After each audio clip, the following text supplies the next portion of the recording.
Emekli binbaşı Zafer Angin'in de katıldığı etkinlikte askerlik arkadaşları bir araya gelerek hasret giderdi. Bölüğü 25 Eylül Beşiktaş'a emirleri gösterisi hazırdır komutanım.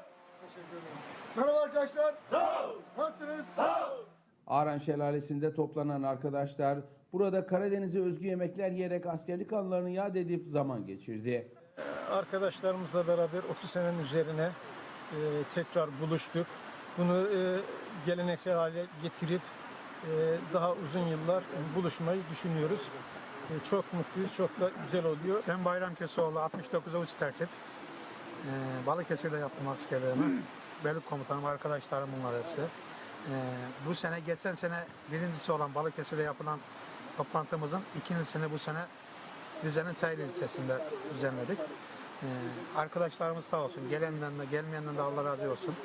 Asker arkadaşları 30 yıl sonra buluşmanın mutluluğunu yaşadıklarını ifade ettiler. Arasında Balıkesir'de özel ulaştırma bölüğünde beraber görev yaptığımız arkadaşlarımızla bu yıl ikincisini Çayeli'nde yaptığımız bu toplantıda olmaktan çok mutluyum.